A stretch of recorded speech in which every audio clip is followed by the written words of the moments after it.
के बारे में। दोस्तों, म्यूचुअल डाइवर्स यानी आपसी सहमति के द्वारा विवाह विच्छेद यानी संबंध विच्छेद किए जाना। दोस्तों, म्यूचुअल डाइवर्स का जो कॉन्सेप्ट है वो इनिशियली हिंदू मैरिज एक्ट 1959 में नहीं था।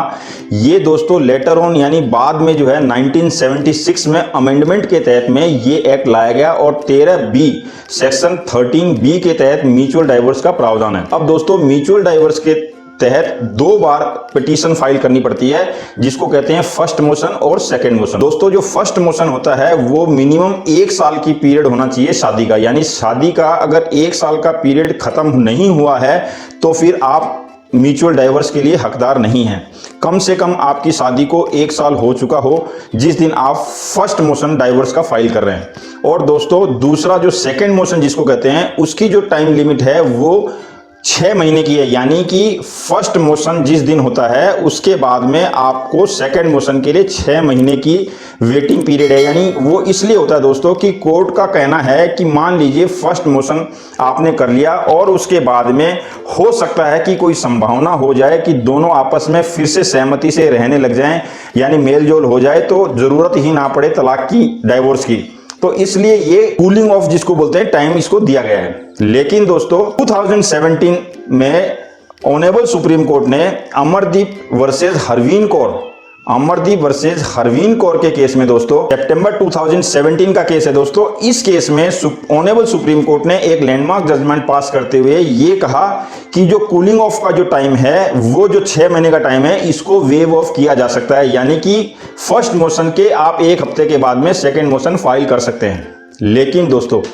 इसमें एक बहुत ही टेक्निकल बात है, वो ये है कि जो मिनिमम जो पीरियड होना चाहिए फाइनल डाइवोर्स का, यानी कि सेकंड मोशन तक का जो पीरियड है वो एज पर एक्ट 18 मंथ्स का है दोस्तों, 1.5 साल का, यानी कि 12 महीने के बाद में 6 महीने का जो टाइम है वो सेकंड मोशन का है, यानी 18 महीने के बाद ही आपका सेकंड मोशन हो सकता है। ये ऑनरेबल सुप्रीम कोर्ट ने अमरदीप वर्सेस हरवीन कौर के केस में स्पष्ट तौर पे कहा है। दोस्तों, सवाल ये है कि फिर ये 6 महीने का वेविंग ऑफ का पीरियड कहां लागू होगा। दोस्तों, ये जो 6 महीने का वेविंग ऑफ का पीरियड है वो पीरियड मान लीजिए अगर शादी को 18 महीने हो चुके हैं और उसके बाद अगर आप फर्स्ट मोशन लगा रहे हैं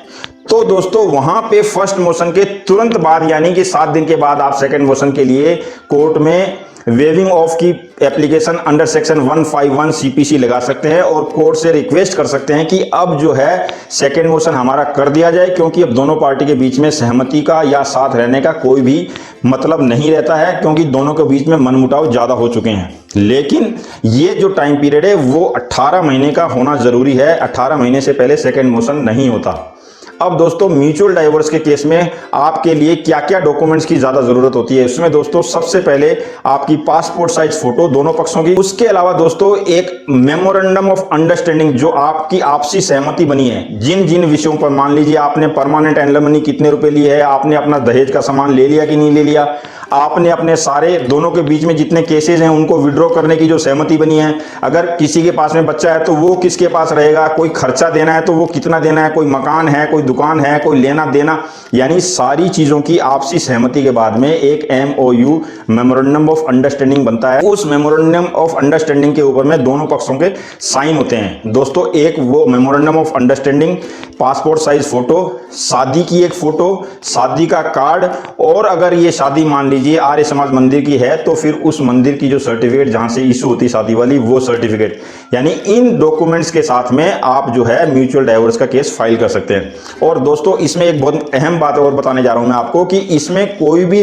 रिस्पोंडेंट या डिफेंडेंट नहीं होता, दोनों ही पिटिशनर होते हैं। जो केस डालता है वो पिटिशनर नंबर 1 कहलाएगा और जो सेकंड पार्टी है वो पिटिशनर नंबर 2 कहलाती है, तो यानी दोनों ही इसमें पिटिशनर होते हैं। इस तरह से म्यूचुअल डाइवोर्स के केस में फाइल करने के तुरंत बाद आपको जो डेट मिलती है उस डेट पे आपको कोर्ट में जाना होता है। वहां पे जज साहब के सामने आपका स्टेटमेंट होता है, साइन होते हैं, अंगूठों के निशान लगते हैं, फोटोग्राफ्स होती है, उसके बाद में आपका फर्स्ट मोशन कंप्लीट। और फर्स्ट मोशन कंप्लीट होने के बाद में दोस्तों उस फर्स्ट मोशन के ऑर्डर की सर्टिफाइड कॉपी और वैसे ही पहले मोशन के जो डॉक्यूमेंट्स हैं सारे वो डॉक्यूमेंट्स लगा के आपको सेकंड मोशन की पिटीशन फाइल करनी पड़ती है। और सेकंड मोशन की पिटीशन फाइल होने के बाद दोनों के स्टेटमेंट, साइन, अंगूठों के निशान और फिर जो है कोर्ट आपके फाइनल डिक्री पास कर देती है जो कि आपकी डिक्री ऑफ डाइवोर्स कहलाती है। तो दोस्तों ये था आज का डिस्कशन म्यूचुअल डाइवोर्स के ऊपर में। अगले वीडियो में फिर किसी नए टॉपिक के साथ मिलेंगे, तब तक के लिए नमस्कार, धन्यवाद।